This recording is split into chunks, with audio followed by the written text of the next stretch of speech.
And we should be going live any minute now.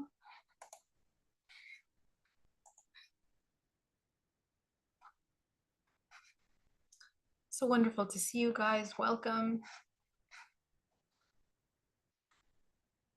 Love you. Everything is wonderful.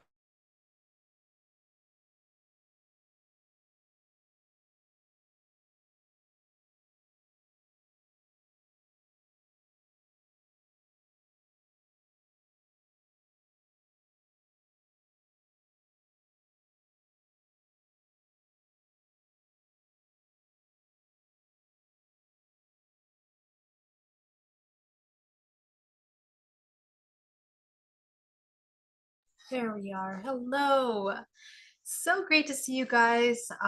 Welcome. Happy Sunday. Welcome to Self Love Sundays. Everybody that's on Zoom and everybody that's on YouTube. It's so wonderful to be here.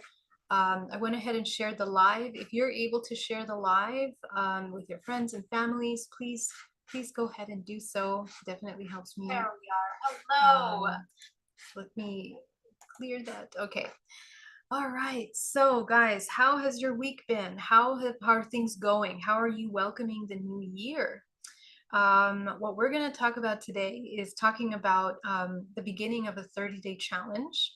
And the 30-day challenge is about the cultivation of self-love. And when I, channeled the message that we need to do this this month, I was wondering, how is it possible that I'd never have done this challenge before? 30 days of love. And the reason why I want to do this challenge is because we need to deepen our understanding of love. Our understanding of love is quite primitive in a way. It is limited in that we often seem to think love is directly connected to romantic relationships or the union or family love, for example. But what I find over and over again every single day in my sessions with my clients is that we are not very familiar with love. We're not really sure what it feels like. We're not really sure how to implement it. We're not really sure how to recognize it. So this is something that I would love to invite you to join me. We're going to do 30 days the month of February in order to deepen our understanding into what is divine love, to become familiar with the integration of love in a deep way. Oftentimes we are very disconnected from our bodies because of trauma. As children, we have been told not to feel. We have been told not to express our emotions. We have been told to, think of love in very specific ways. And for those of you that have had trauma around your sexual energy, it even deepens the separation even more of what love is, because our sexual energy is our primordial life force. And the human experience, the incarnation into the physical body, is an invitation to learn how to alchemize this sexual energy into pure creative potential. So there's many different ways that we create life, and we create on this planet. We create living beings through the children that we bring into this planet. We create through the words that we speak. We are creating through the thoughts that we think. But our creation is happening multidimensionally. And this is something that a lot of people are just becoming aware of as the veil is thinning, and we are becoming aware of our dream states and our lucid experiences. We become familiar with the interdimensional, like interdimensional experiences, interdimensional contact. Anytime that we connect with ghosts or the realms outside of the physical, we are reminded once again of our limitlessness, and how our form in the physical is just one form that we take on. So the expansion into this new understanding that we're multidimensional is one that is going to deepen incrementally in this new period as we enter into the period 9. For those of you that were there, I was part of Portal to Ascension. They had an entire conference on the year of the snake, which is the year that we are starting now. This year of the snake is also the initiation of period 9. Some of you have been in my class on the period 9. But this is a very deep point of maturing that the human race is going through. And so the maturity is really embracing your multidimensionality as a form of survival. So we are waking up from this hypnosis, from being drunken, from believing that we're just the physical or we're separate from one another. We are just physical beings, and the material world is the only thing that is real, into an understanding that we're multidimensional, and eventually into the mastering of the use of this multidimensionality for our creation. So that means that our free will is being applied in a way that we are co-creating consciously. In order for a human to co-create consciously, in order for a human to apply advanced abilities like intuition, you know, the technologies of the higher form of this physical body, we need to understand how to integrate love, okay? Because love is creative potential. So if the human doesn't know love, if it doesn't know peace, see, love is a multidimensional emotion as well. It's not just one emotion of physical attraction, or even affection. Love is actually the restructuring of the architecture of your body. Your body creates sacred geometry in based on how you move light through your body. You are light. So if your light in your body is contracted, if the light in your body is suppressed, if the light in your body is blocked by heavy blockages that you have in your field, it's going to be really hard for you to become a high moving conduit of life force, right? So as the universe is moving into a higher octave and you kind of stay behind in your current state, old programs, old belief systems, holding on to painful pasts, painful traumas, you're going to have a hard time moving forward. And your life experience will be showing you over and over and over again why you're not moving forward. So the invitation is that you wake up consciousness, be aware of yourself, so you can recognize in the moment what are the things that are blocking and move through them consciously. This is the alchemist, right? The alchemist transmutes stagnant states of consciousness, stagnant states in which there's a suppression of our consciousness, suppression of our emotions, suppression of your truth, right? Because eventually what we're going to learn is that love is truth. Love is truth. Without truth, you cannot have love, period. That's just the law of form, the law of this universe, the law of energy.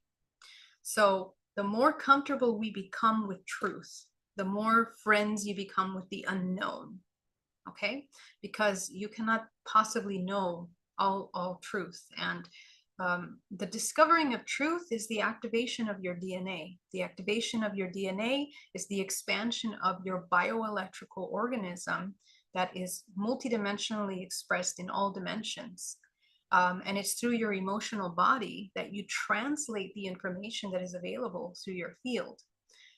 So the mastery of your emotions allows you to open up pathways of this information in order for you to process and move it through your body. Okay, so the more that you limit yourself, the more that you fear the shadow parts of yourself, that you're in constant states of separation, the more difficult it's going to be for you. The more challenging, the more painful, the more suffering it's going to be for you. So my work here, starting today, February 2nd, is the initiation of our challenge. But I'm going to post 30 videos, a video every day, guiding us through the embodiment of love, to recognize what love is, to understand love in a very deep way, and try to dispel and deconstruct the old paradigm beliefs of love that hinder humanity. Because right now, not only are we not familiar with it, but the more you get stuck being addicted to technology, or the more you're connected to external stimulations of biochemistry that make you feel false states of connection, false states of love, of union, of harmony and peace, you know, they're just, we're living in a fantasy world. You are living in the matrix, just like the film. When they were hooked up to the machine, they entered into the virtual world, which was the matrix, right? So when they disconnect from that, now they are left with the true self. And you know, the film doesn't show the other mechanisms of the other world, the true world, but in the real world, in the world which we are aware, every single emotion, every thought, every intention is playing a role in your creation, and we have to take responsibility for that creation in a very profound way. So this is where we start to mature. That's the maturing process. Being able to take responsibility for your intentions and your actions, basically maturing in your perspective of the karmic laws, cause and effect, and having profound compassion for yourself, right? So the more to develop compassion is really removing yourself from judgments, removing yourself from you know, the implications of constant separation in your subconscious mind, in your psyche, in a way that you can flow through life experiences in a way that's more creative. So that's super important for us. And the more we learn how to embody these love in all parts of ourselves, mind, body, and soul, this is the initiation into the true potential of a human. A human is infinite potential, has access to infinite potential. It has access to infinite amounts of information through the field. And through the access of their consciousness, the development of their consciousness, they can affect this material world in a way that is conducive for the human. So we're going to learn about love this month, and we're going to really get into the depths of reprogramming our bodies to embody love. That is usually the most difficult part in my sessions with my clients. My clients have a hard time even feeling love. They're not familiar with it. Love consists of internal harmony, peace. Okay. How many of you are existing in states of peace for a long time? Okay, so last week, how many of those days were you in a state of peace? And I'm not just talking that you're just, you know, on your couch hanging out, you know, you're just, you know, doing whatever is not doing anything, or just not having problems or drama around you. I mean, you are completely truthful, authentic with yourself. Excuse me. And you are in a state of integration and harmony with all those parts of yourself. Okay, so these are the things. This is the thing that will change now tremendously for humanity. So let's jump into it. I'm going to start with we're going to talk a little bit about that. Yeah, exactly. Yeah, we believe that it's rare to have true peace, but actually you are 100% in charge of creating your reality. You are 100% in charge of creating your every present moment. When you're fully integrated in the present moment, you will experience peace. And that means that we need to learn how to regulate the nervous system from constant defense, constant survival, right? That's the primitive human is existing in constant survival, in constant contrast, in constant defense of themselves in their environment.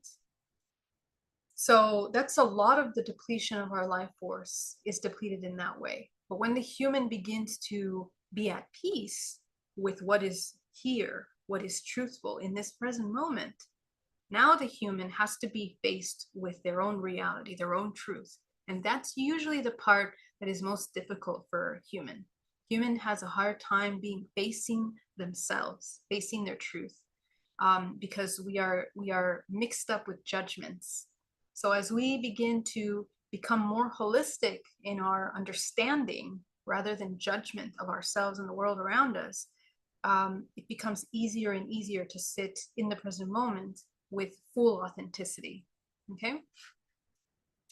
Daniel, thank you so much for that super chat. That is so kind of you. Thank you for your light, insight, and knowledge, divine soul. Love you. Thank you so much. Your super chats really help me so much. It is really a joy to receive them. Thank you.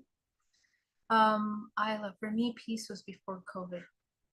Well, see, that's the thing. The thing is that we have to wake up consciousness in order to understand that in this world of contrast, it is designed to pull you away from that. That's what we're experiencing here on this planet. Okay, so we're going to experience a lot of contrast until we master our perception, until we master and direct where our attention and our creative power is directed. If your creative power is siphoned, you allow it to become siphoned by the external stimulations, the things that are happening outside of you emotionally. It doesn't mean that you don't have compassion and you don't see the suffering in the world and you block yourself out. No, it means witnessing everything that is true, the atrocities of the world, the beauties of the world, and yet you sustain yourself in a state of connection with the divine in order to access what is more in harmony. And that's how you begin to participate in the healing of this earth rather than participate in the destruction. Because please understand that as long as you, any part of you, is in a state of separation with any part of yourself or any part of the external, you are part of this self-destructive mechanism of the earth. Okay. And of course, in this system, this is a self-regenerating organism of harmony. So everything that you're going through, there's never anything wrong with it. There's never anything bad with it. Every single human is a piece of a puzzle of a greater harmony.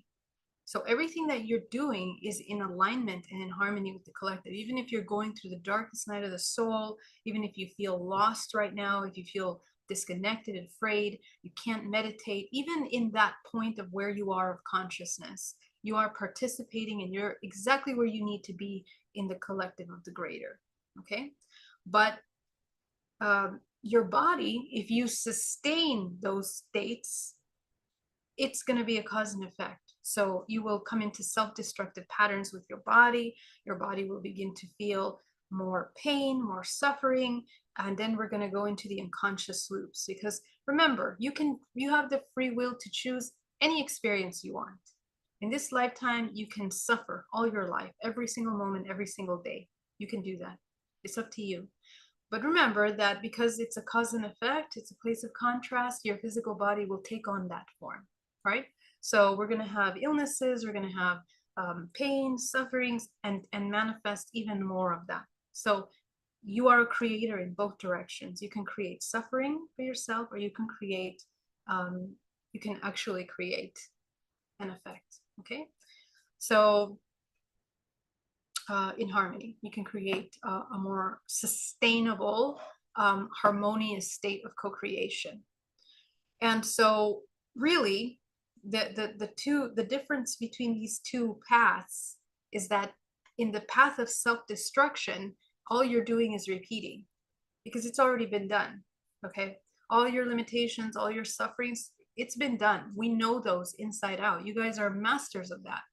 You're masters of your own limitation, and we've been limiting the human race for generations. How many generations in your bloodline have we embodied the limitation of our gifts, the limitation of our love, the limitation of our self-healing, right? So you guys are masters of that. So right now, the healing is emerging of the divine feminine, okay? So the divine feminine is all about creation because she's the womb. The feminine is the womb. That's where the fetus is formed and turned into physical matter of another human.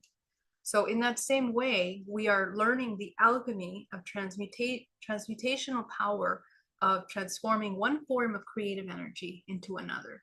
And in order to do that, we have to break the loop, the repeated loop of the unconscious repetitions that we have been going through for so many generations.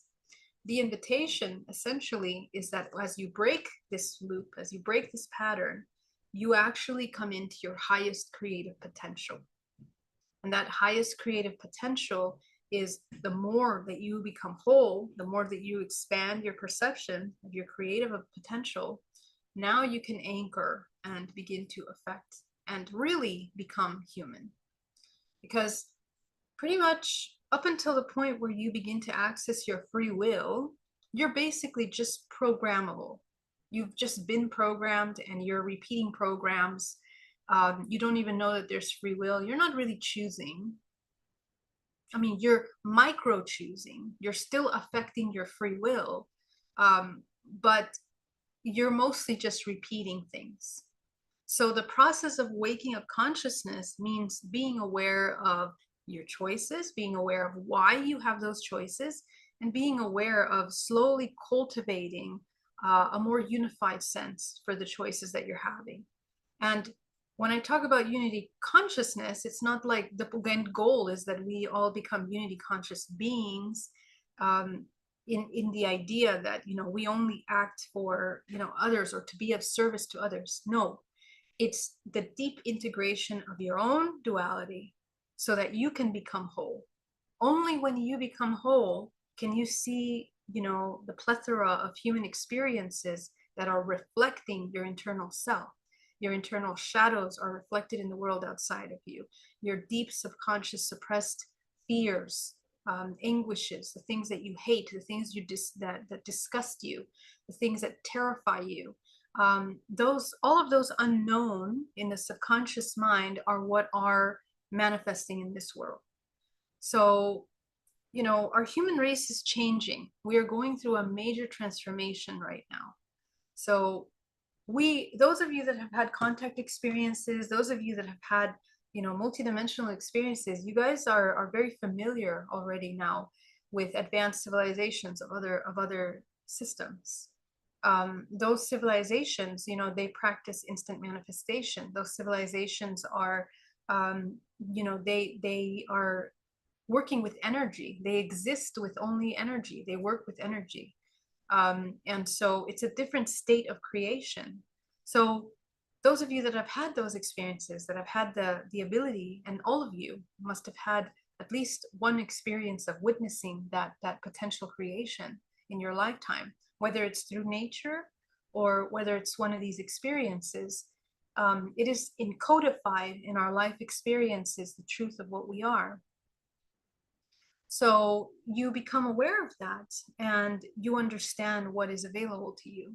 So our human race is going into the process of becoming one of these advanced civilizations that some of us have seen, have experienced.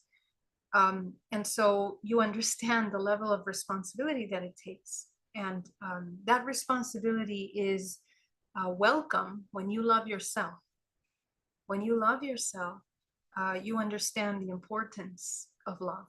You understand the importance of self-love. You understand the importance of love to humanity. Okay? All right, so let's get into it, guys. For today's first aspect of love,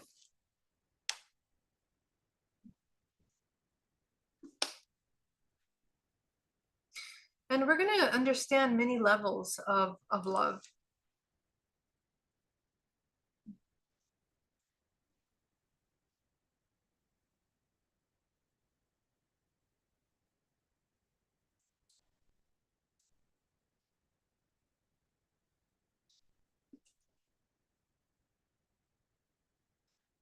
So this universe and this construct is a training ground for love.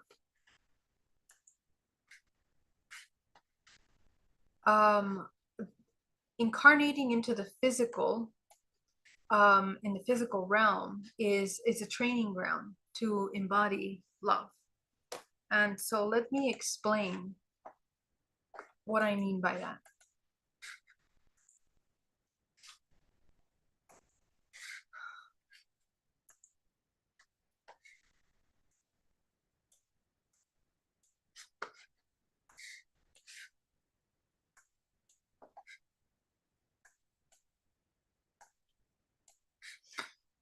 So this universe in which we exist operates in the third dimension. Okay, so you are incarnated in the third dimension.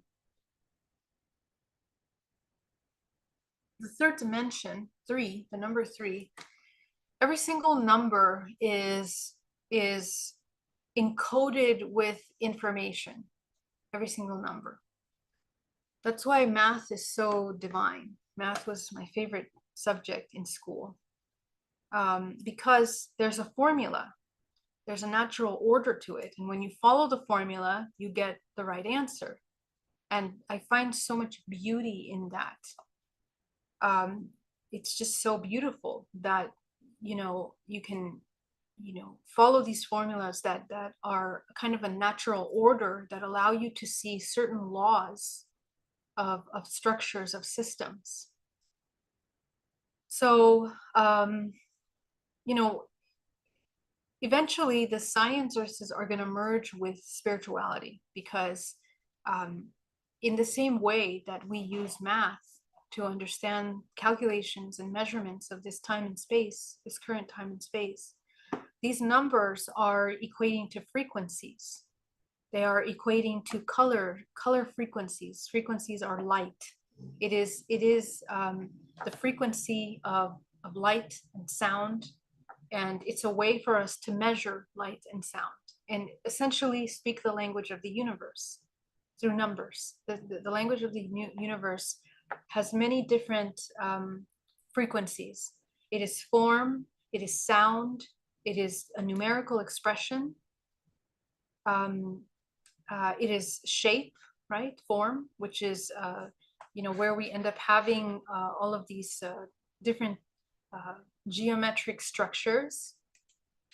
The geometric structures that are encoding and organizing patterns of massive amount of information.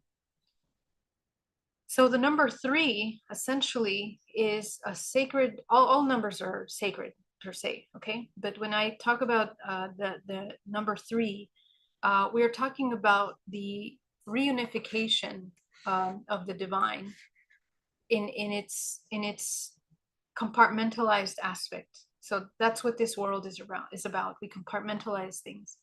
It becomes separate in order to become whole. Three has that duality within it. The three parts of a three, one is the divine feminine, one is the masculine, and the third is the product of the integration of the feminine and masculine, the union of the father and mother that create the child. So in this dimensional plane, we are here to experience all three of those aspects. We are here to experience the mother, we're here to experience the father, and we're also here to experience the child. Everything that you do in your life is the creation of this said child being creation. The thoughts that you think, the emotions that you have, the actions that you take are all unifying energies to create and affect this realm. And your creative potential is occurring in more dimensions than just the physical. It's occurring multidimensionally.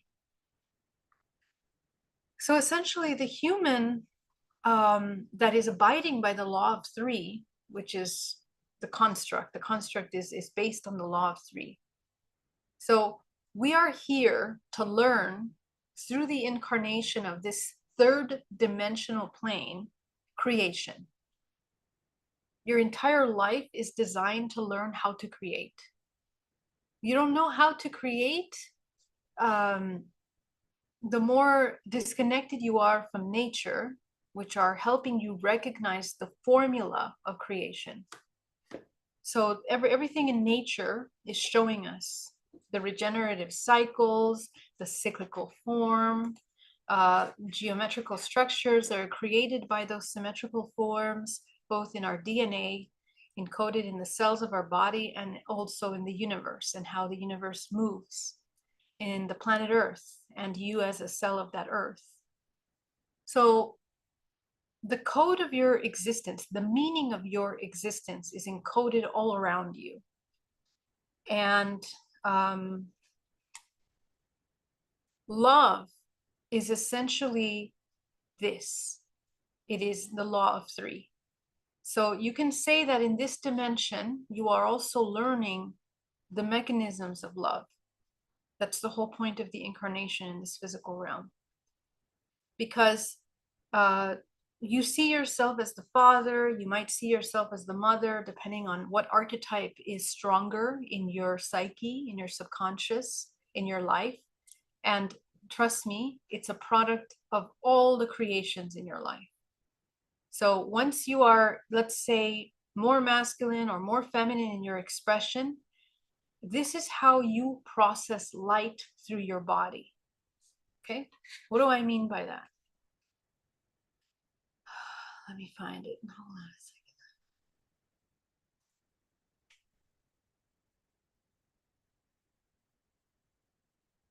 Let me find the right one for this.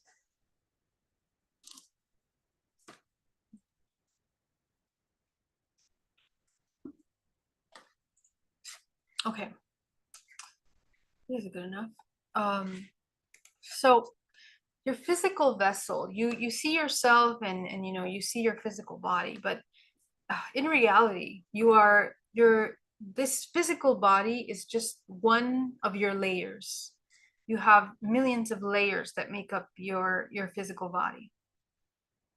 But this layer of your physical form is produced by how light is being projected from your DNA. So source, infinite potential that manifests down into the physical body, okay? Right?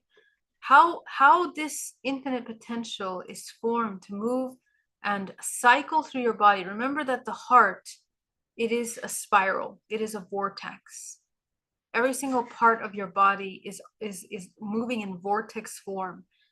The vibrational frequency that every organ produces, the vibrational frequency of every cell, the skins, the muscles, the bones of your body are oscillating at vibrational rates that collectively create the hologram of your physical body.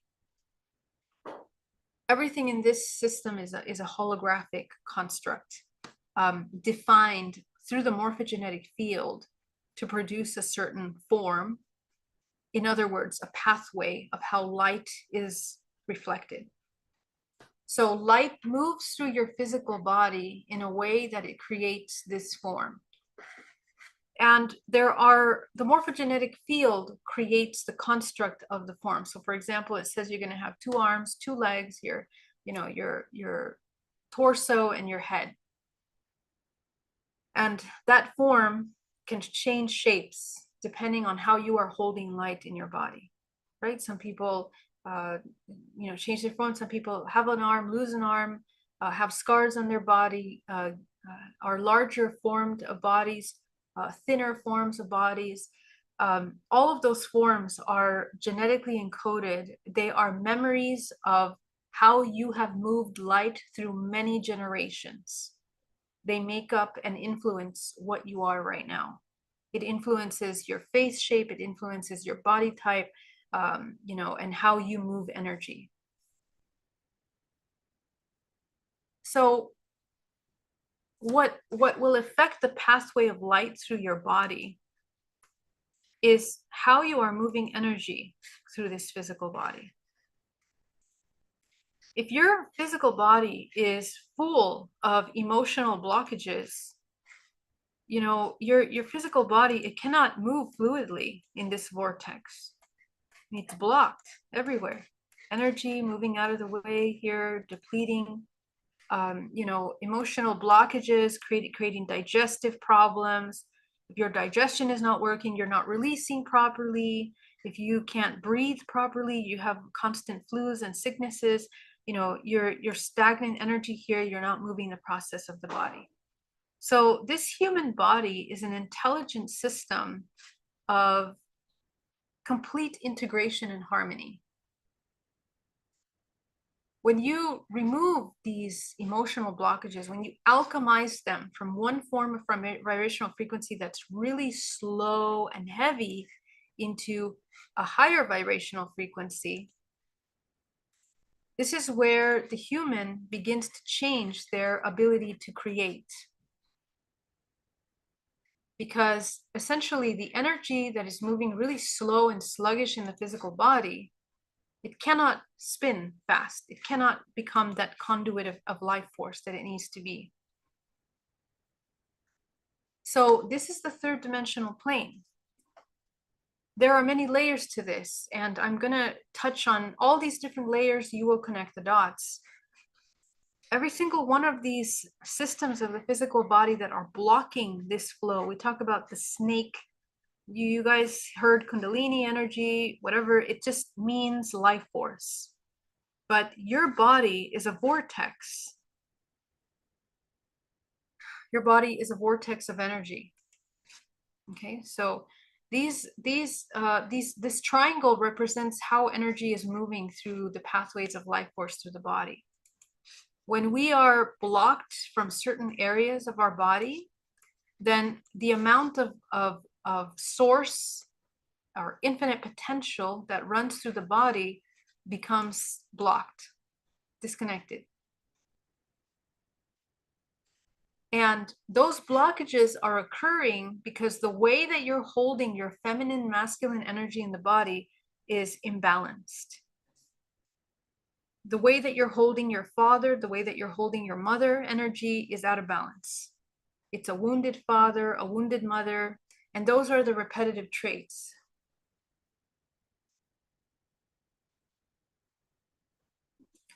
So love, to be able to embody love, this is the process of love. Love means that we are balancing the feminine, okay, and we are balancing the masculine. We make the healthy father and the healthy mother in order to create the child. And that's what your life is. That's the entire purpose of the incarnation of humanity. I remember I told you that you don't have just one purpose. There's many layers of purpose that each human has. We have collective purposes, and then there's many micro.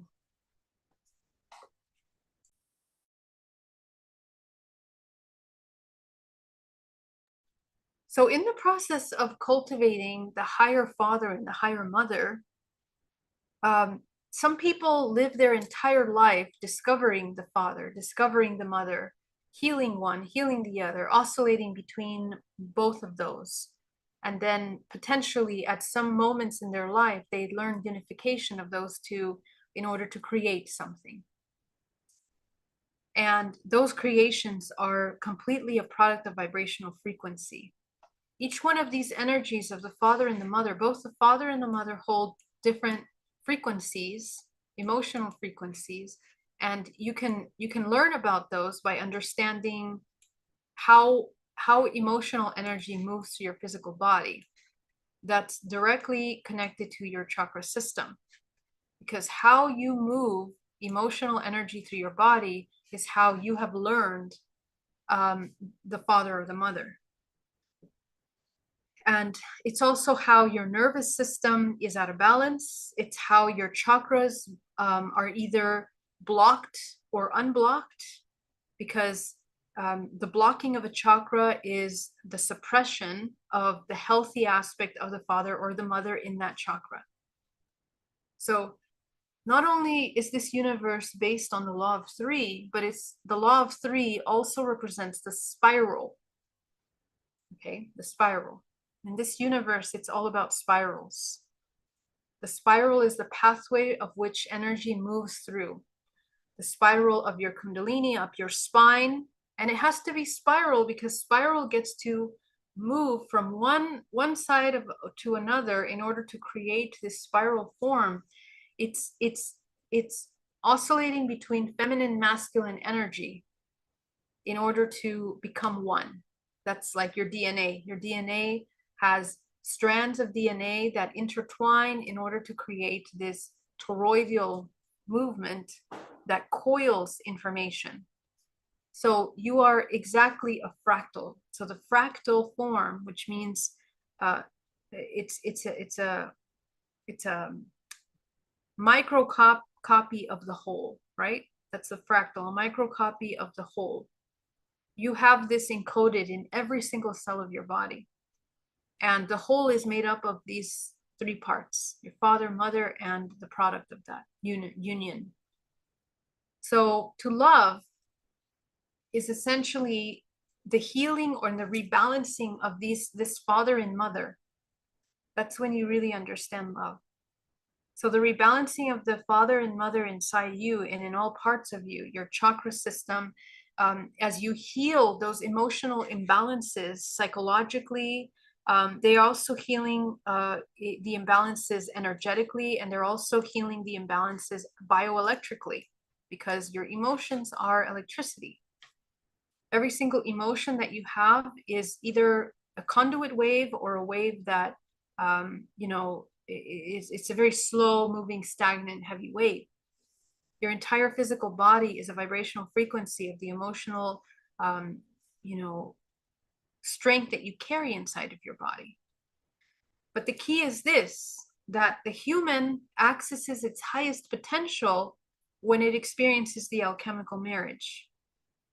The alchemical marriage is the healing of the feminine and the masculine energy, and then the unification of that. What does that create? It creates the 0 point.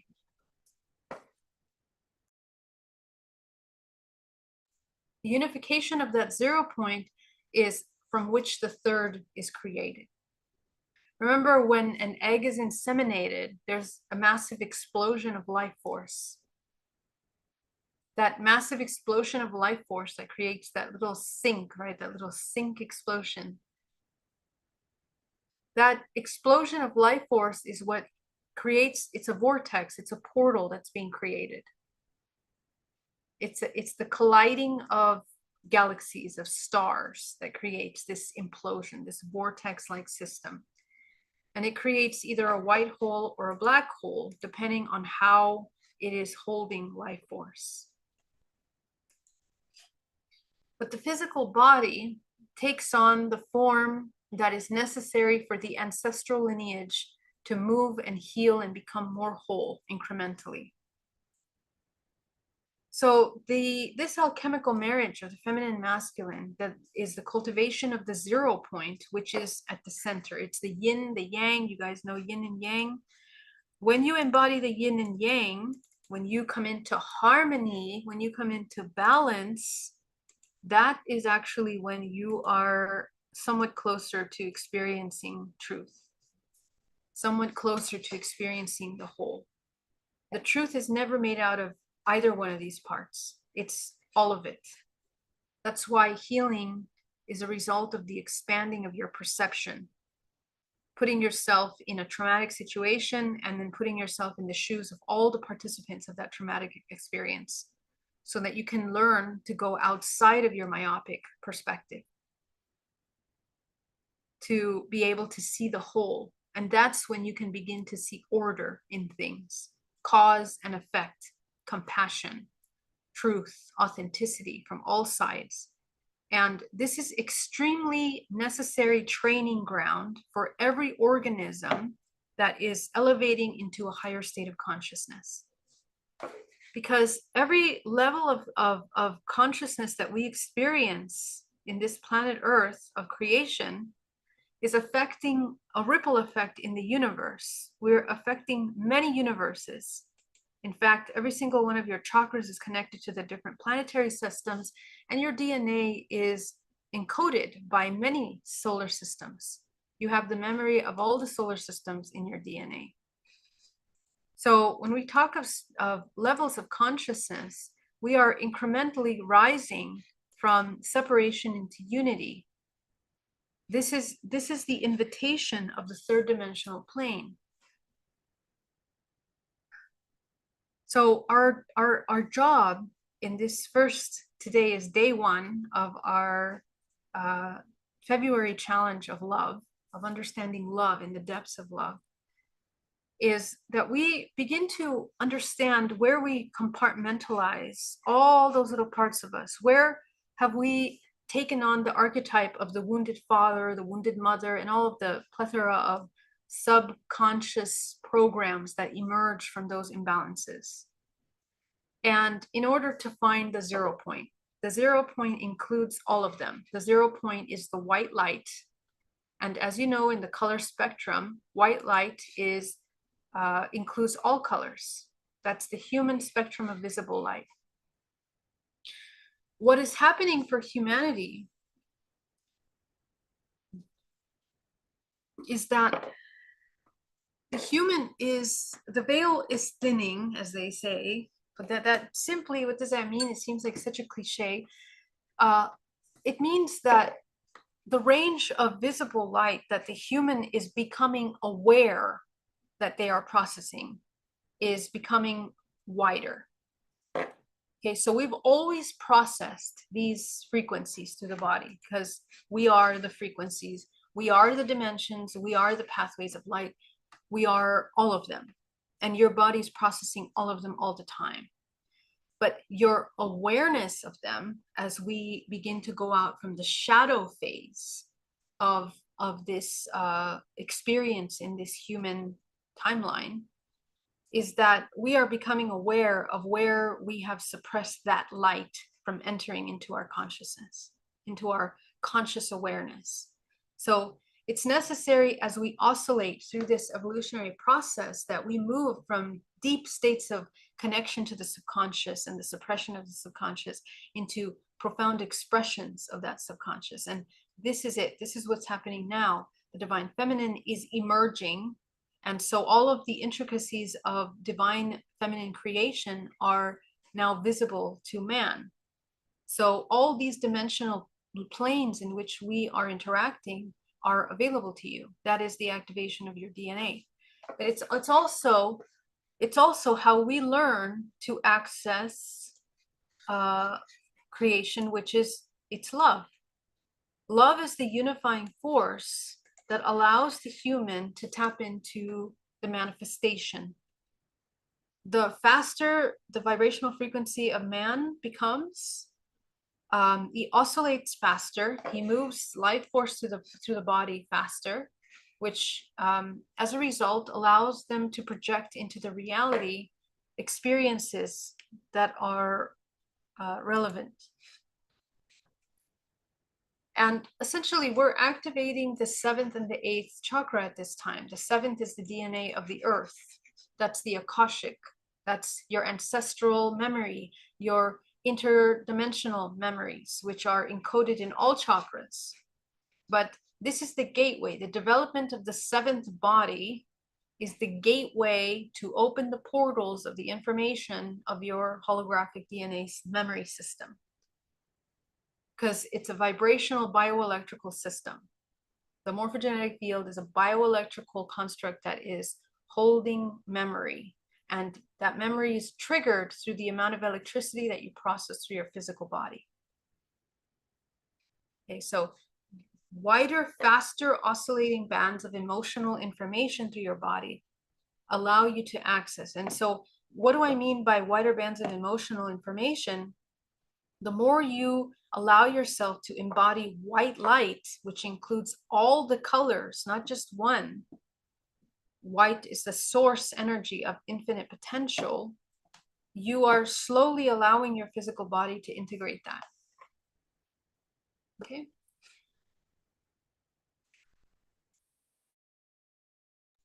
So I'm gonna stop right there.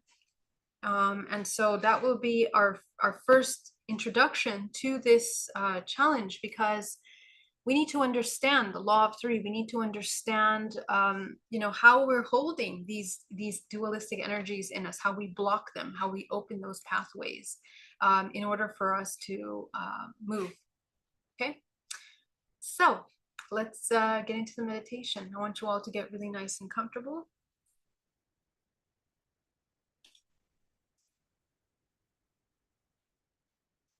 Inhale deeply and exhale.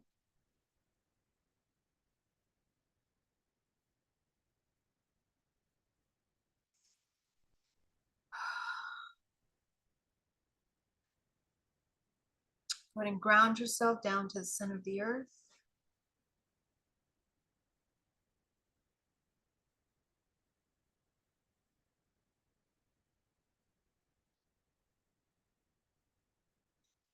Go ahead and visualize your bubble around your body. This bubble is just representing the infinite layers that you have around your body, but you need to become aware of that. So go ahead and visualize your bubble around your body.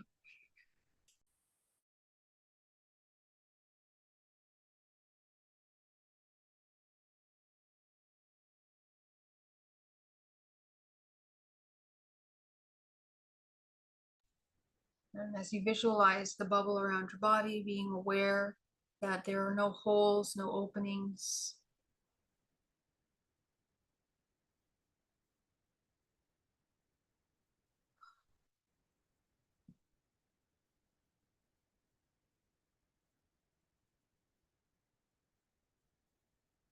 Go ahead and anchor yourself down to the center of the earth. You are grounded, protected, and let's work with our alignments.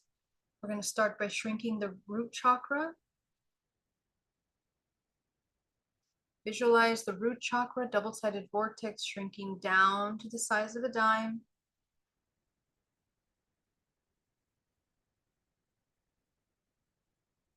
Your sacral chakra, shrinking down to the size of a dime.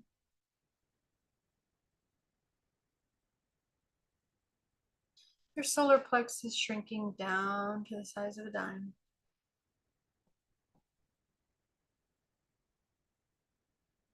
Go ahead and expand your heart.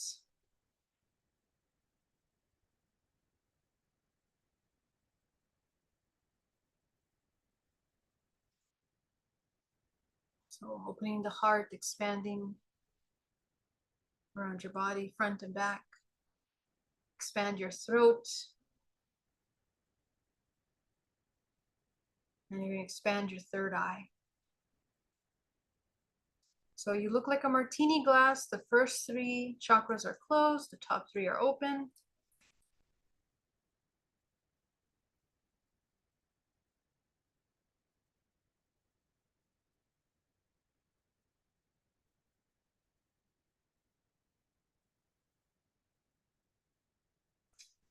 Opening your intuitive abilities.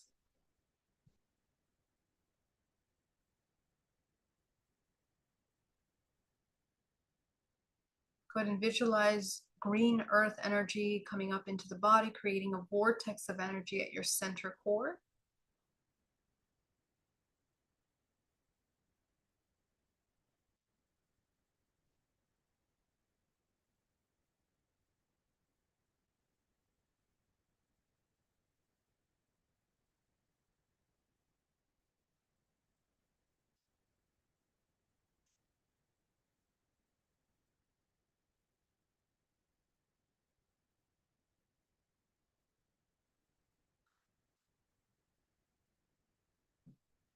From source, go ahead and bring down that gold cosmic energy down to the crown of your head, down your spine, combining with the green earth energy.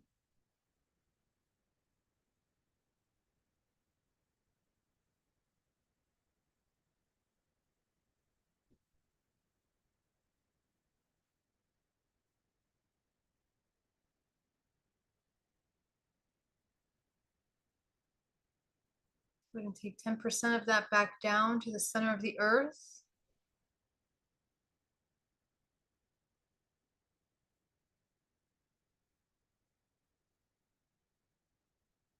%, up your spine, from the crown of your head, creating a fountain of energy, coating the outside of your bubble.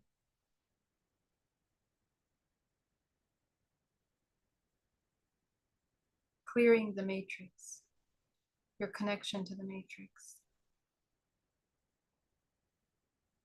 Or I should say your unconscious attachments to external things that no longer serve you or that you have connected to unconsciously.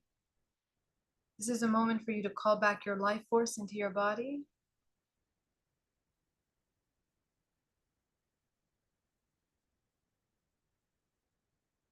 And finally, we're going to take that green and gold cosmic and earth energy and infuse it into the physical body, into the pores, the flesh, the muscles, the bones, down to the cellular level of the body.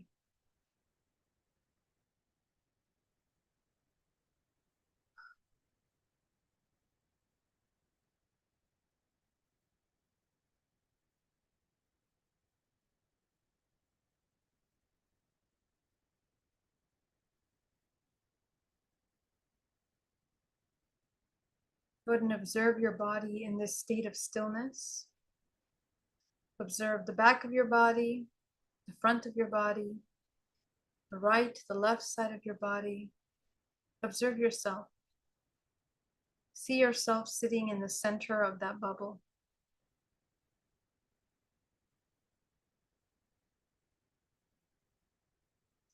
See yourself sitting in the center of that bubble from outside of the bubble, looking at yourself inside the bubble.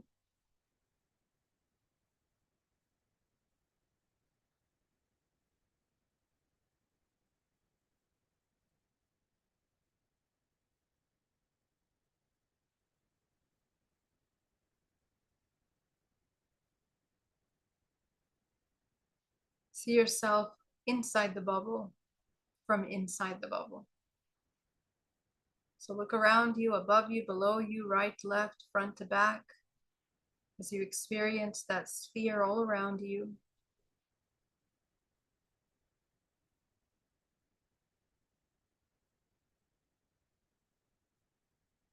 You're going to go up to your crown. Go ahead and expand your crown. That's your seventh. We expand the seventh chakra so we can access the memory in the Akashic record.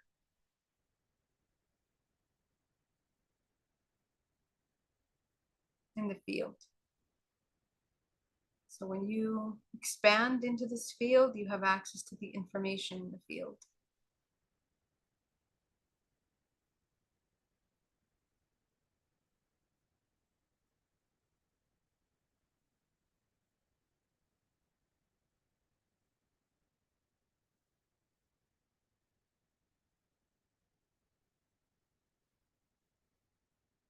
Come into a state of deep observation. Observe yourself in stillness.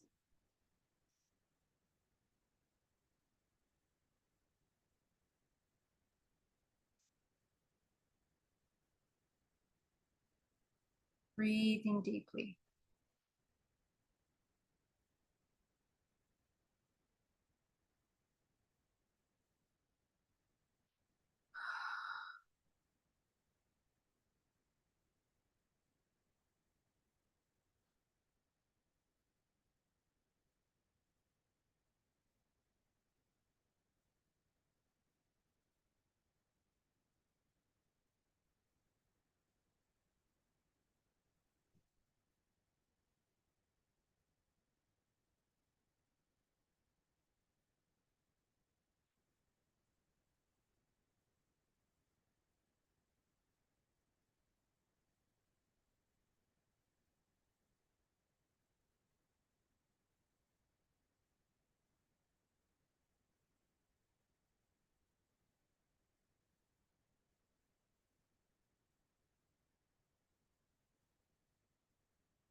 Begin to observe yourself over the past 24 hours. What is the emotion that you most came into?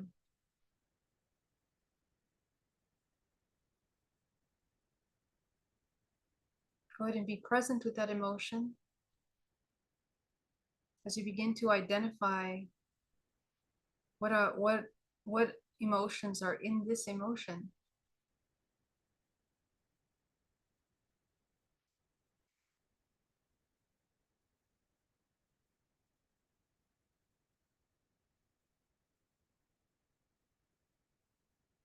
Why do you feel this way?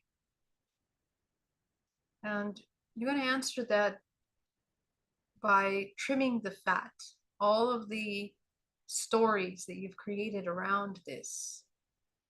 Just allow yourself to access just the pure information rather than the story.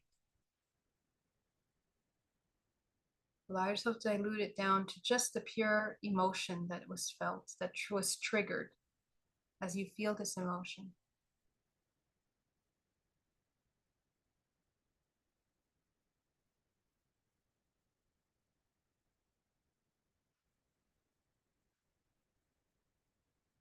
Go ahead and notice the strongest that's coming up. And once again, you're going to be present with that strongest emotion.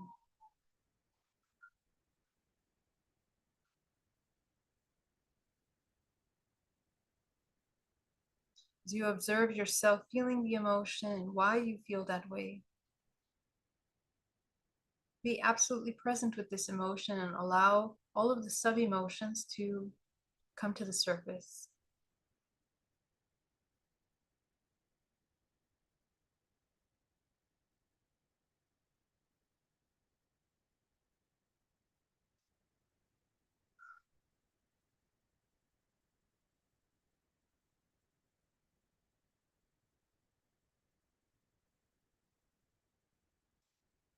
Go ahead and notice the strongest of these emotions.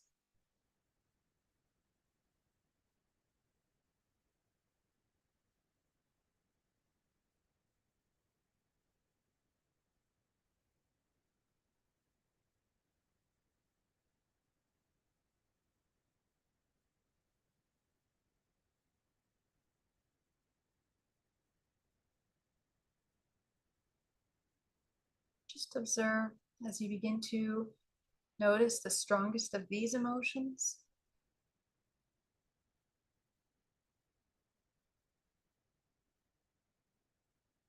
Observe your emotions, observe your physical reactions, observe the contraction of your muscles.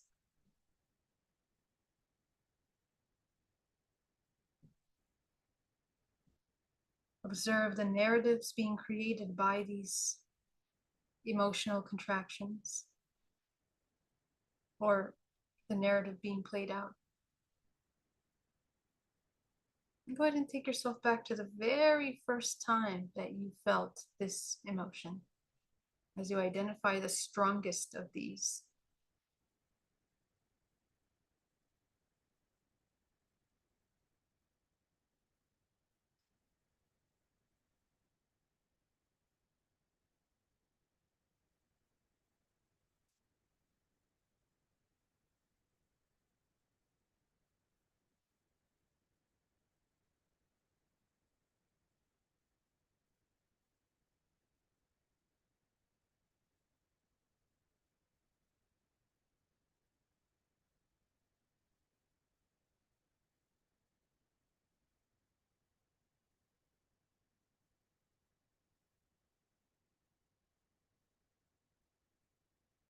As you allow yourself to notice that, take yourself back to the very first time that you recognized this emotion in your life.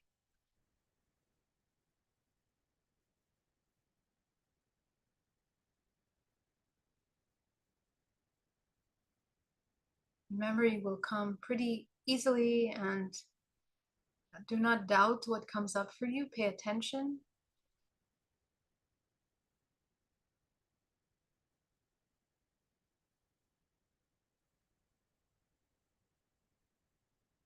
And as you see yourself in this prior memory, begin to observe yourself from as much neutrality as you can without judging yourself or others and what's happening in that moment. Just observe, just watch, and begin to connect with your emotional state in that moment.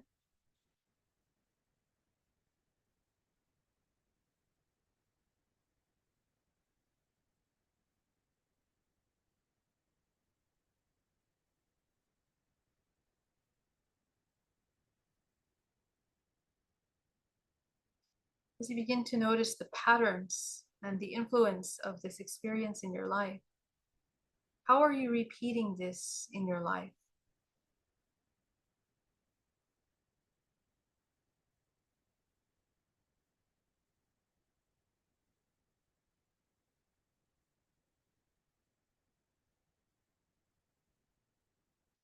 What is it that you need in order to no longer feel this way? What do you need from others, and what do you need from yourself?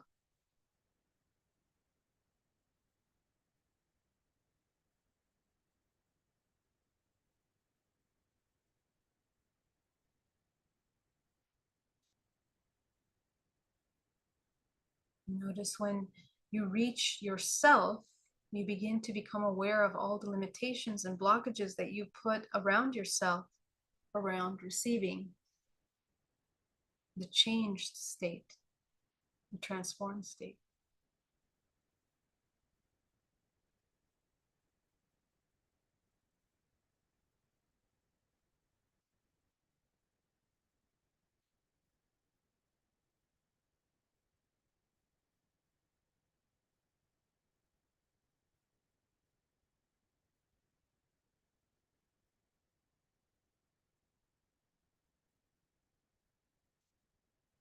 A lot of times you will access memories that you didn't even know you could remember or that you've completely forgotten.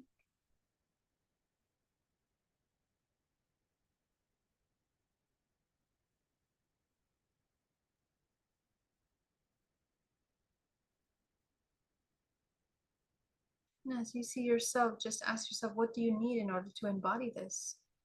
From yourself towards yourself.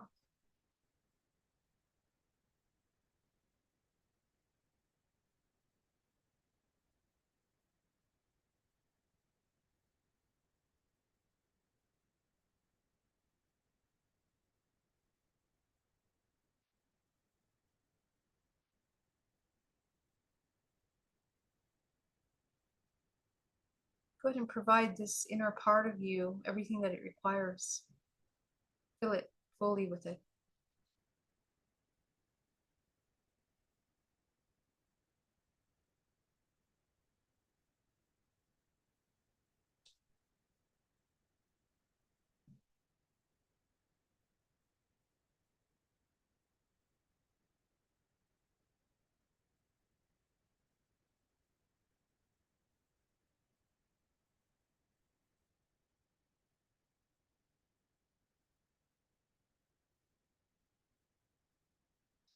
As you heal this inner part of yourself, notice what changes. Notice what was the transformative, transmutational emotion that you became familiar with to alchemize this experience. As you allow yourself to feel that emotion in your body, we're going to reprogram our DNA by emotionally integrating that into the cell.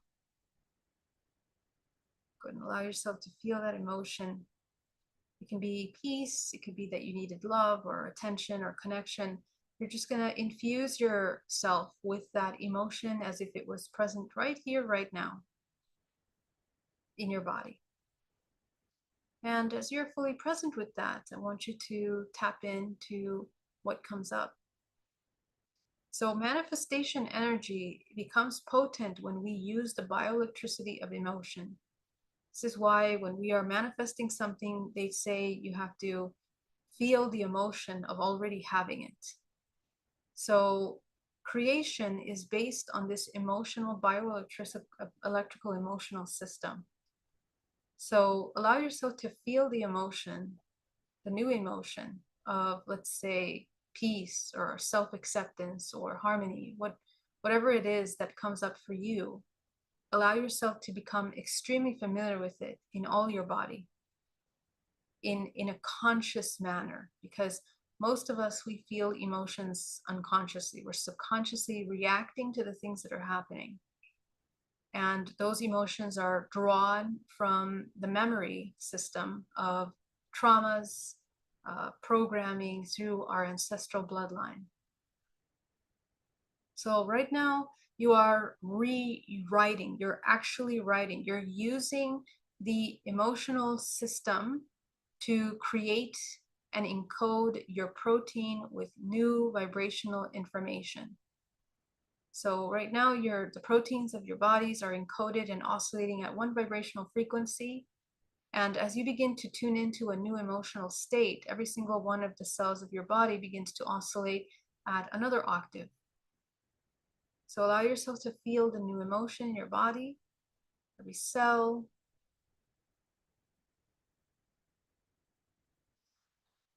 And usually there will be a release. Sometimes you'll sigh, sometimes you'll breathe. Some of you might burp, some of you might move around. Whatever it is, just pay attention because the body is releasing and shifting energetically.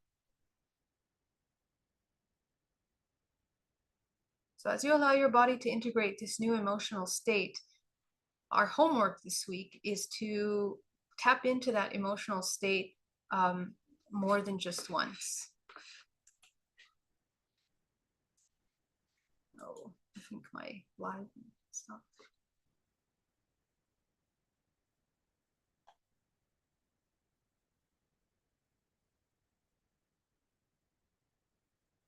So as you allow yourself to feel this new emotion in the body, you are programming and you are activating memory, suppressed memory. Allow yourself to breathe deeply, integrate that into your body, every breath you take.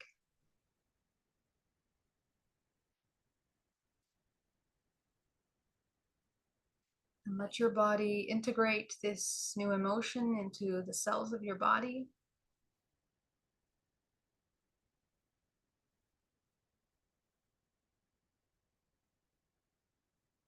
Breathing deeply.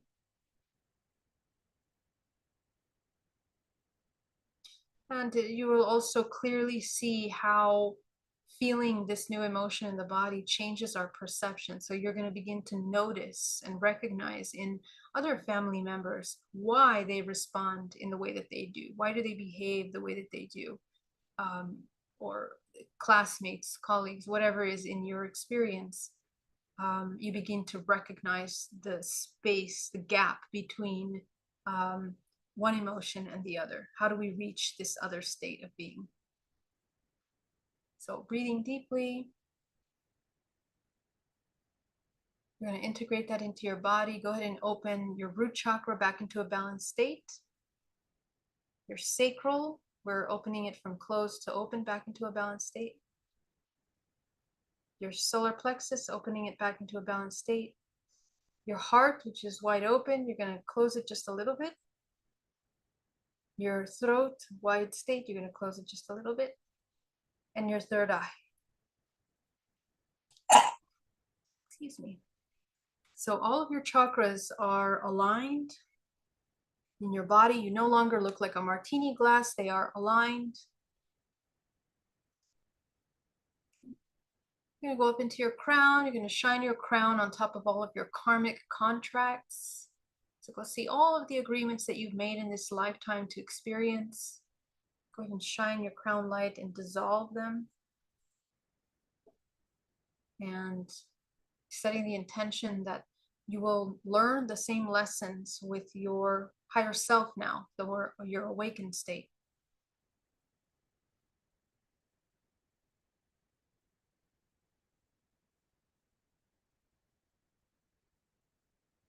Allow yourself to activate your eighth, your connection with source, your ninth, your 10th, 11th, 12th, 13, 14, 15, 16, 17, 18, 19, 20, 21, 22, 23, 24. Go ahead and activate your chakras to the 24. You're going to bring source light down into the crown of your head, down your spine, anchoring into the center of the earth.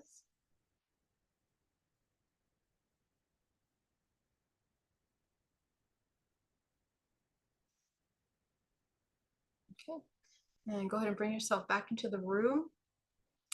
And welcome back. And thank you so much for joining me for this meditation for Self-Love Sundays. It's such an honor to be here with you, sharing this time and learning together. I think my YouTube crashed at some point, so I don't know if some of the middle part was cut off, but I have the recording here on my computer, so if that got interrupted, I will process and render this and upload it again on YouTube. Okay, for those of you on YouTube, if you didn't catch that middle part of the meditation. Awesome. Yeah, so again, it's such a pleasure. Nicholas, thank you so much. All my love to you. God bless you too. If you guys have any questions, I'm just going to chat really quickly in the chat to see if there's any questions. Put your questions in capital letters so that I can see them, because you guys have so many amazing comments, and I want to make sure that I don't miss your questions. So let me see. Thank you so much, guys. Love you. Uh, Blanca says, is peace a neutral feeling? Yes, it is. It is a neutral feeling. Well, once you come into neutrality, peace emerges from neutrality. So how do I know this? Because when you embody peace and you begin, or when you embody neutrality, when you heal the parts of yourself into neutrality, you begin to feel peace, you begin to feel harmony, you begin to feel love. That's the process of feeling love. And I'm going to talk about that process in this challenge of meditations that we're going to be doing. Because this is, there's a certain architecture, and basically we're just learning how to feel and understand the scale of light that is available to us. And the emotions is how we understand light. We translate the language of light through emotions. So if you learn, if you if you let yourself feel all the emotions, you will notice, if you're psychic, the colors that come up when you're feeling those emotions, and a lot of other information. But this takes time. You cultivate your visions, your different sensitivities and your visions to this information. So from neutrality emerges peace, and vice versa. From peace emerges, in order for peace to exist, we must feel neutral. Okay. Operation Esoterica. Oh, here. Okay. Would you send me a female spirit guide? So our guides are encoded within our field. Nobody can send you or needs to send anyone anything. Your guides are a natural expression of your subconscious. And guides are essentially tapping into the infinite potential, to the Akashic record, to the wisdom of the universe, which is available to every single human. We use guides, or we create archetypal forms for the access to this infinite potential. That's very much a human thing, by the way, because humans want form. Humans understand the language of light through form. That's the third dimension. So, by the form of something, we understand those shapes, forms, they communicate something to us. And we apply meaning to those forms and shapes. There's a biological architecture to that, and energetic architecture to that. But in reality, we are tapping into many fractals of our own self. That's what our guides are. Our guides are fractals of our own self. So Operation Esoterica, tap into your vision, cultivate your vision so that you can connect to the many fractals of yourself that are available to you. And if you are needing to connect with a feminine guide of some kind, allow that to be shown to you. That's completely in your hands. Humans, how humans affect each other is through this neural network. We're interconnected through a neural network, just like trees have a mycelium connection. Humans, through the morphogenetic field, we're connected bioelectrically through our emotions. So, and we're connected through DNA, many layers we're connected through. So the DNA is the blueprint of information that interconnects the web of consciousness of all humans. So, as we begin to activate our DNA, raise the vibrational conductivity of the body, the more we process information, the more our vision becomes expanded, the more we tune into the many fractals that are available to us. So we have many guides all the time, and we can heal a human with our own healing. When we heal certain parts of ourselves, that human, what's healing? Becoming whole. So the human just wakes up consciousness, and they feel the difference in your frequency, and they become aware of some part of themselves. That's healing. And that is an opportunity. The human can use the free will to use that opportunity to wake up, or they can just use it to fall back asleep. It's their free will, right? So healing, we can direct life force that's not our own energy to another human to heal them. We know pranic healing and Reiki, things like this. That's just using infinite potential, infinite life force, and allowing that energy to move through another human. But the human has to give permission for that to work. So there's no such thing as us imposing on another, waking up another one, healing another one. Every human has the free will to either heal themselves or not heal themselves. So all of that to say that the concept of sending each other things, that's not how it works. Each human has to wake up consciousness and access their divine infinite library of information to heal themselves, to connect to the divine, to strengthen their connection. Every human is connected. They just have to be aware of that connection. Okay.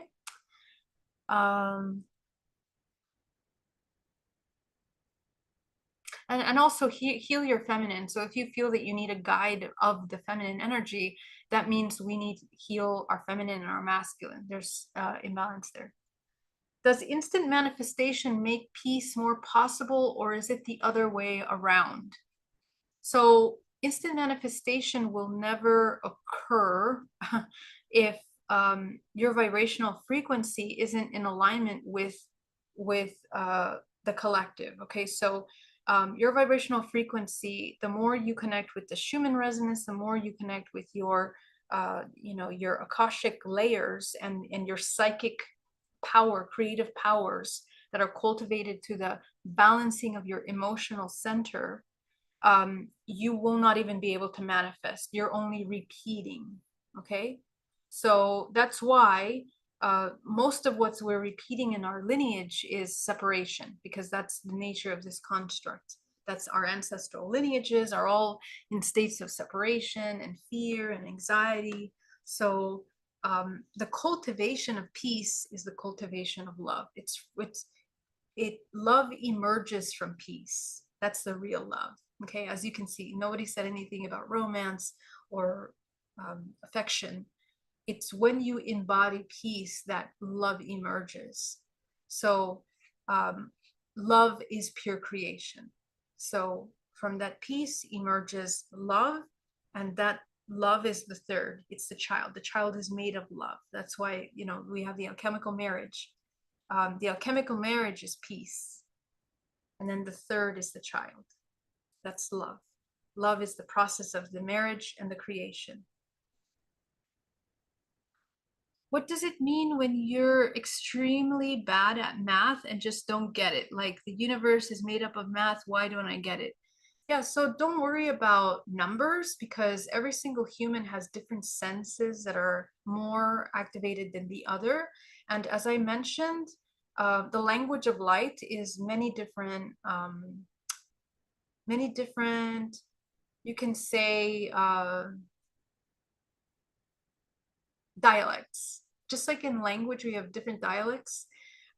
Think that the language of light has many dialects. Okay, so one dialect is numbers, another dialect is form, like geometry, another dialect is energy, another dialect is light. Okay, so every single human masters one or the other more than the other. So you just have to identify that, and there's a very specific way to identify that. It's based on your limiting beliefs. Your traumas will either expand or contract how your body functions, how it processes light, which will develop heightened hearing, heightened seeing, heightened speaking. It's your body is a formulation. It's a product of how you process light. So your job is to identify, what is your strength, which one of your senses is more developed, and that's usually the one that is going to help you access your intuitive abilities. Each one of these senses is part of your intuitive instrument. So we think intuition is just like you can see things in the physical. No, there's many ways of tapping into intuitive and psychic information. You can hear it, you can feel it, you can sense it, you can just know it. And all of those ways in which you speak that language of energy will depend on how you've cultivated and how your form has come to be for many generations. Okay.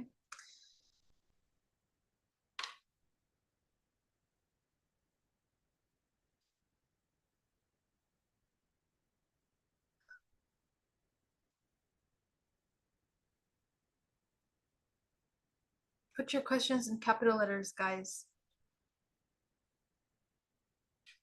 Does it matter which way one visualizes the spiral? So the vortex of your body will move depending on how you are expanding or contracting, overactive or underactive your chakras are.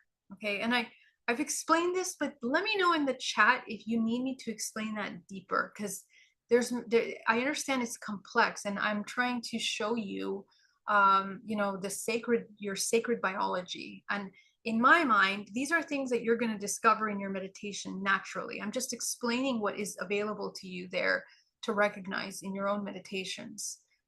So if you need a deeper explanation of how the energy structures move energy, you know, we kind of intuitively see it. We know the caduce. I mean, we have those symbols of that truth everywhere, how energy moves to the body. So that spiral braiding of energy that moves through your body creates the spiral. So we need, you know, it's going to be moving in all those ways to move energy. That happens naturally. So the more centrifugal you are, the more your energy is moving inwardly. The more centrifugal you are, I always get those messed up. Your energy is depleting. Okay, and the more centripetal you are, the energy is moving inwardly. So, and then again, that depends on how you are opening and closing your chakras, how you move the energy, because it's a spiral. So if you have a lot of blockages in the root, then energy is like barely moving. It's going to change the way your spiral is moving, right? So all of that has to kind of move.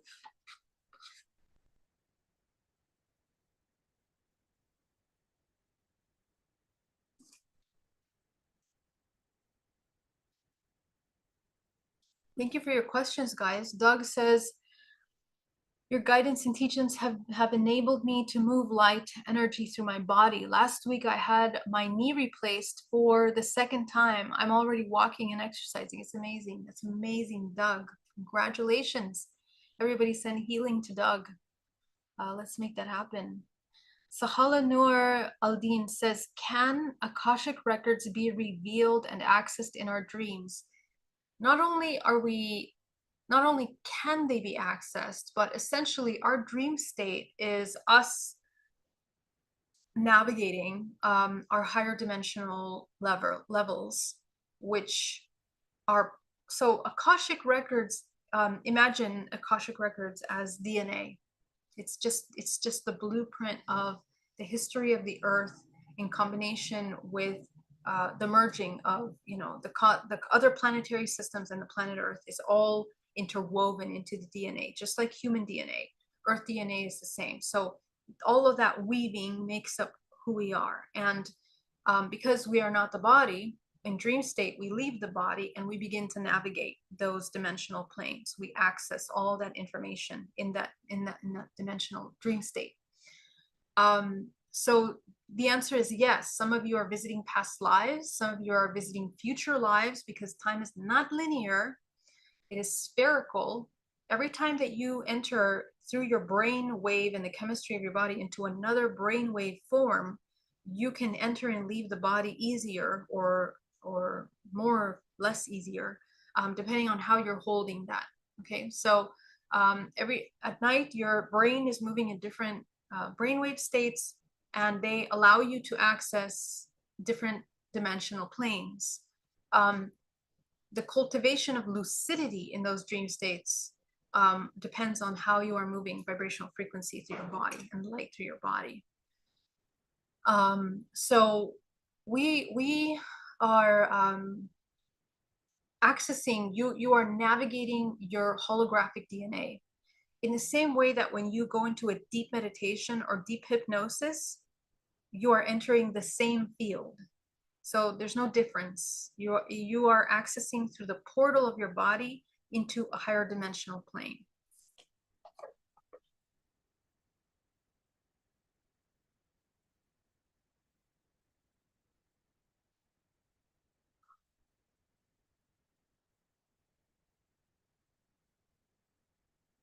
Joe says the whole love yourself. I don't get it. Wouldn't I just be egomaniac?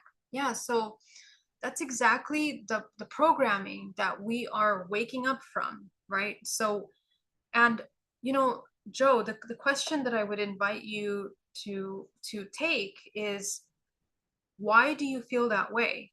Okay, so this is one of the hardest parts for me when I was learning how to love.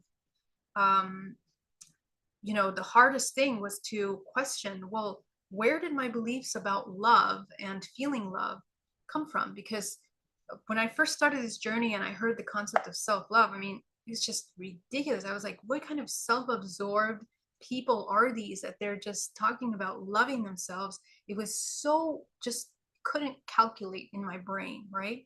Because in my mind, this love is romantic love, or it's like being of service. We have all these skewed concepts. And so we need to review and revisit, where did those programs come from? Where did they originate?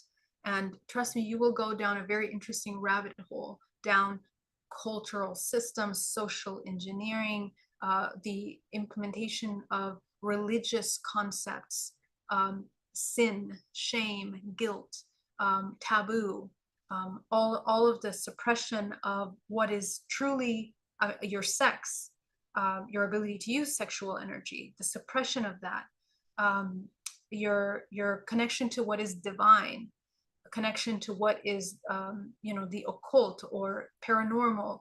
All of that has been disabled from humanity for a long time. It's been hidden from humanity, saying don't touch that. Why? Because when the human doesn't touch those deeper truths, they are disempowered. And all of those truths are language of love. They are the pure creative potential that the human has. They are the multidimensional expressions of humanity. So, to love the self, to feel deep, intimate connection with your emotions, with your perceptions, and the more intimately we are connect with our emotions and our perceptions, the more we can master our reality. So we have been told, don't feel that emotion, like, don't, all these ideas about how to use emotions. That's another part of that whole suppression agenda. We are weaponized due to our ignorance of our own emotions. Our emotions are weaponized against us.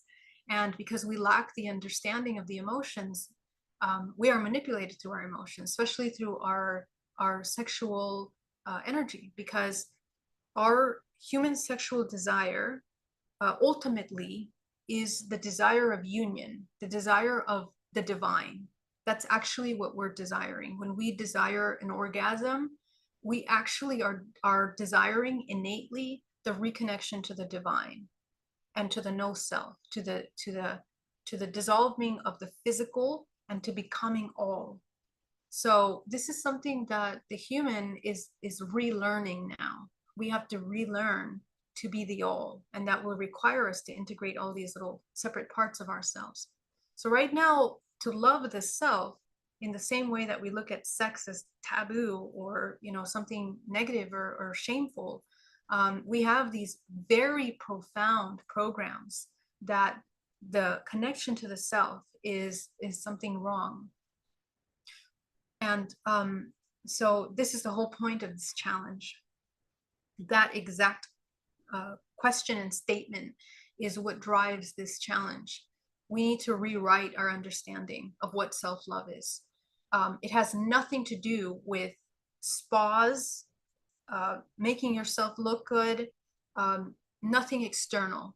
It is the alchemical marriage internally that allows you to see yourself in your authentic expression as you are and love that, that you begin to tap into pure creation. Okay.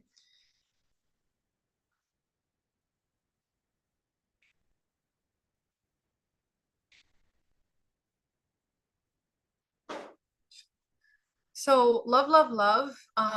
Your question about your relationship.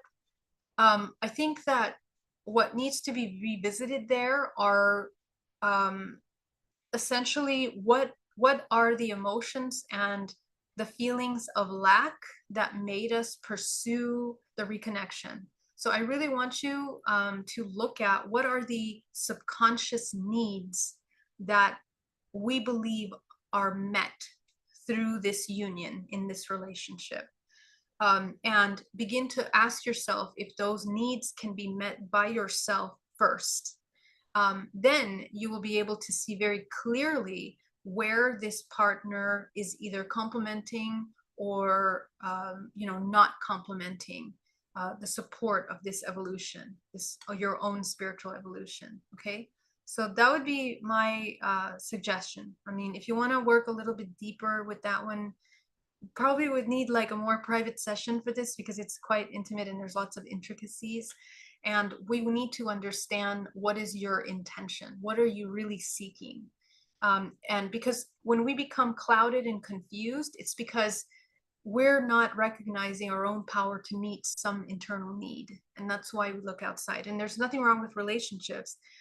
It's just that our intention to create that union is going to define the relationship, is going to define our expectations, define how the quality of that relationship is. So we want to make sure that, especially since this is an ex, that we're not repeating patterns, because usually when we have an ex-partner that comes back into the life,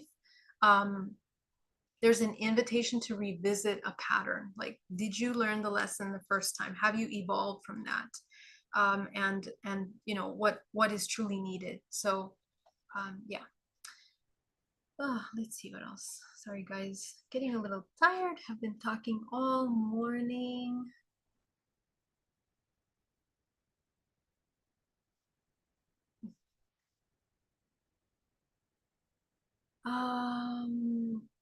Grandizer 12. Hey, Andrew Gnomes. Oh, okay, that's some question for someone else. Please put your questions in capital letters. What's the best way to protect yourself from the EMF radiation? I know when we are aligned, we are more protected. Yeah, so in terms of EMFs, definitely do the necessary diligence to make sure that you're not sleeping next to your router or you have your phone on your body. That's obvious, please, to help your body heal and rest. But the more you align with nature, the more you are connected to more expansive bands of regenerative energy through your body. So, this technology, they're harmful because they're disordered. They're not in order with the natural flow patterns of energy in your body. So obviously they're going to bring you out of harmony. So the more you connect with nature, the more you can strengthen your own field. And you also want to grow gray matter in your brain, so that through meditation, so that you become more conducive as well. And these things will not affect you, essentially. Because the more disconnected you are from your body, the more parasitic you are towards your body, the more centrifugal you are with your life force, the more you are an empty, holy, full of holes in your energetic body, that absorbs, because you're a sponge. All beings are sponges until they become magnets. Okay. So when you're a sponge, you're going to absorb all this negative energies, and you're a match to that, essentially. So the cultivation of your energetic field, the strengthening of your bubble around you, is essentially how you learn to hold and own your energetic space. That's what we want to cultivate. Okay.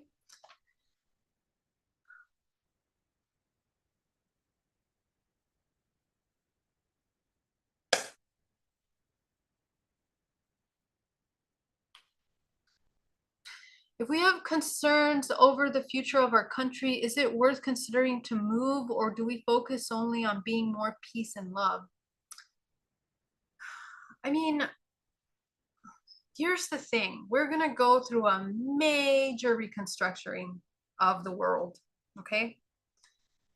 So trust me, nothing is going to be the same 10 years from now, okay? Nothing. It is all going to change in a very big way. In order for us to guide the human race, and we're not just talking about our country, United States, we're talking about the human race now. That's where we need to expand our consciousness to.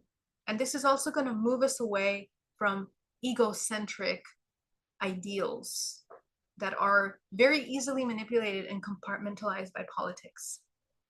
The politics that are being presented to you are like this group of people that are fighting like these little tiny wars. The real things and choices in the world are happening on the back end of all of that.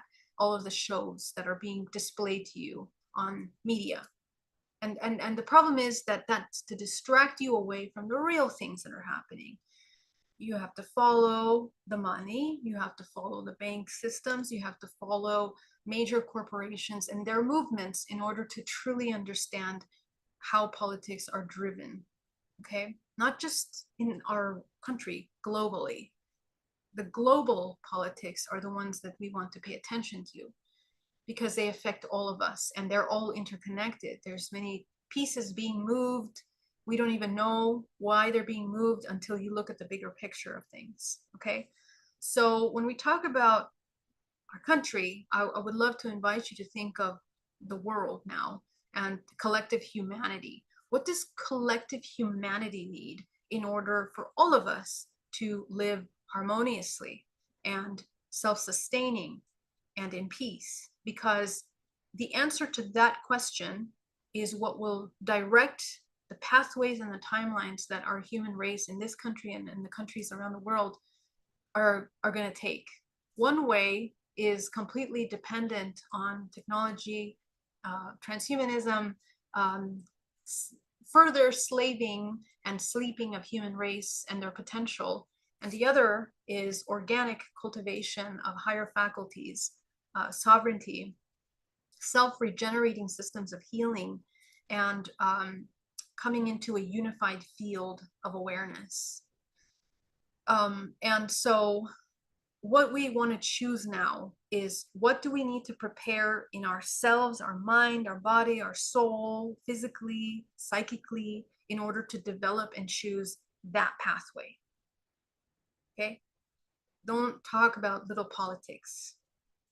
Trust me, where we are headed is in the bigger picture of things. And the sooner you develop your intuition and your discernment, the quicker you'll see beyond the distractions. And because there are going to be very many events, as there always have been, to put fear in you, make you feel like, ooh, things are unstable. Things are going to get very unstable. Get prepared to be comfortable with instability, because things have to change. The old system must be deconstructed. Okay, so do not be afraid. There's nothing to be afraid of. You have to cultivate in yourself emotional regulation, so that whatever is happening, that you sustain your connection to source, that you are anchoring source into your body as a bioelectrical system of magnetic creation. That is the absolute important thing right now and always. It has been and will be, but now those of you that are here are doing that work. So I keep reading in social medias, we don't need to worry about peace and love. It's not about peace and love. It's about, correcting these things that are happening. You have no idea how to correct those things if you don't know peace and love. If you have never felt true peace in your life, at least once, for one moment in your life, you have no idea the correct action that these countries, these politics, these corporations need to take. Because when you are familiar with peace, when you're familiar with love, again, it's not an emotion. It's a state of bioelectrical harmony that creates a sacred geometry of order in the way that all things are moving in and around you. And that level of wisdom that emerges from that state cannot be artificially created. It cannot be manufactured. It cannot be faked. And it's deeply connected and intuitive. You also cannot study that. You cannot learn it. You cannot read it in a book. You cannot study it. This is consciousness. It emerges from the human that is integrating themselves. So, that's why this is an inside job. To change the world is an inside job. And when you heal those dualistic fears and blockages internally, that's when the external begins to reflect that. And that's it. That's it. And you can test that theory as much as you want. The laws of the universe and how they function in a three-dimensional plane. When the human accesses and becomes a conduit for love, it is reflected in the world. And the mechanics of that, are, we can go and dive and logically analyze them. But psychically, this is something that is interconnecting us all.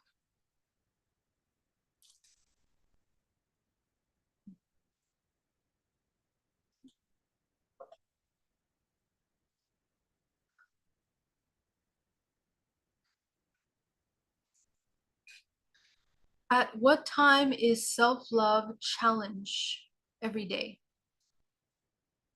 Emma, clarify that question for me. If you want to unmute yourself, you can. And just ask me, at what time is the self-love challenge every day? So are you saying? Yes, Geraldine, you said that you're starting a challenge, so maybe I misunderstood. I thought you were doing it every day during 30 days or something, but maybe I didn't get it properly.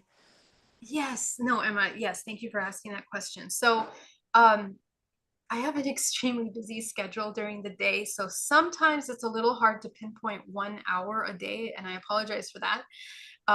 But I'm going to try to make it every day at a certain hour. Let me calculate exactly what time, but the videos are going to be published every day, okay? And I'm going to try to publish it at a time where I'm accessing European time zone and US time zone, South American time zone, in a way for you to access it. So I haven't published all that yet. I'm going to publish it tonight for you, and you can feel free to join. But it will be every single day at a certain time. Let me figure out exactly what time that is. Okay? And it's going to be on your website? It's going to be here on YouTube. On YouTube, okay. Going to be here on YouTube. So you can register through the website to get the replays and the supporting all that stuff, or you can just come on the YouTube, whatever is easier for you. The thing about the website is that we do have notifications, so I will be sending emails letting you know when we go live and all that stuff. So Okay. Sometimes it's easier because I think sometimes YouTube doesn't always notify people, everyone, for some reason. Perfect. Thank you. Thank you. All right, guys, let's see.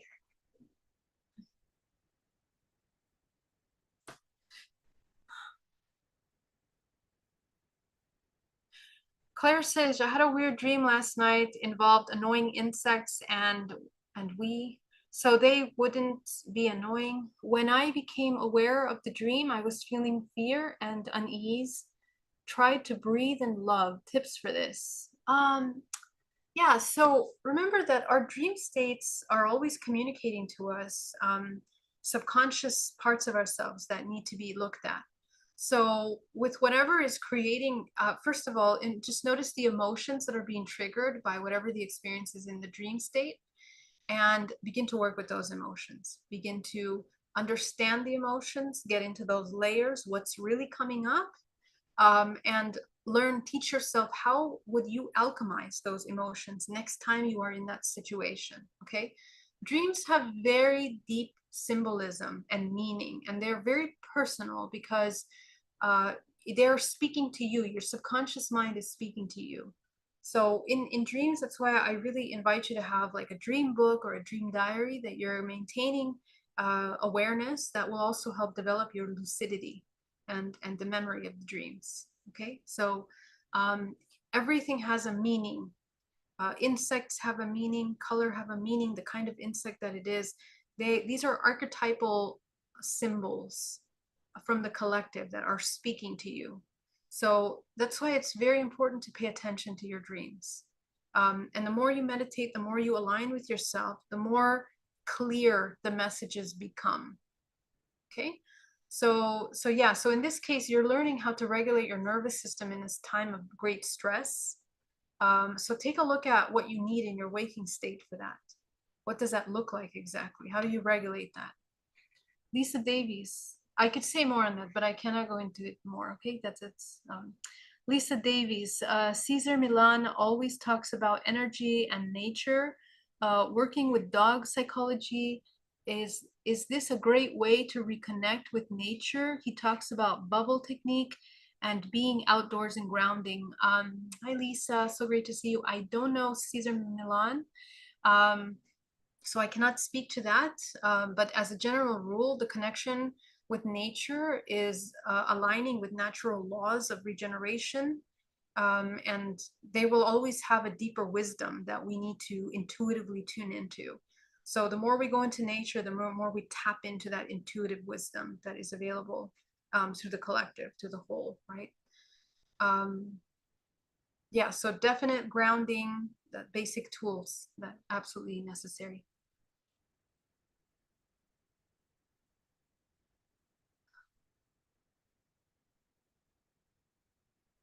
Tips for paranormal experiences in the home or in general? That's a super broad question.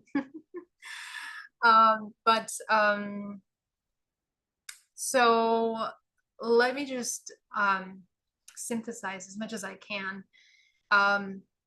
Your relationship with your emotions and your vibrational state is what will dictate how you perceive paranormal or interdimensional experiences. We tend to, because our paradigms are very limited currently, when we see something out of the normal in our own paradigm, it breaks and shatters our understanding, and we don't know if it's right or wrong. We don't even know what's right or wrong in our own paradigm. That's why cultivation of neutrality and the regulating of your feminine masculine energies help you understand the highest octave of right, wrong, masculine, feminine energies. They help you discern.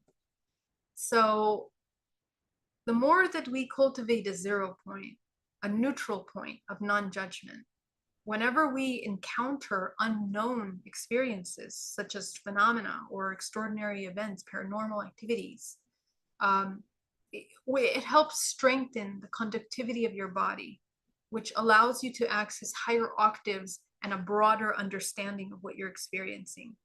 See, all of these things are quite interconnected because of the way that we're made. We are made to be interdimensional beings. We are interdimensional beings, and we are tapping in like a radio into different frequencies of information. So the more we cultivate a higher octave of neutrality in us, the less traumatic paranormal experiences and difficult to process they will be. This is really important for humanity at this time, because the veils are thinning, the more information is accessible, the more experiences people are going to have.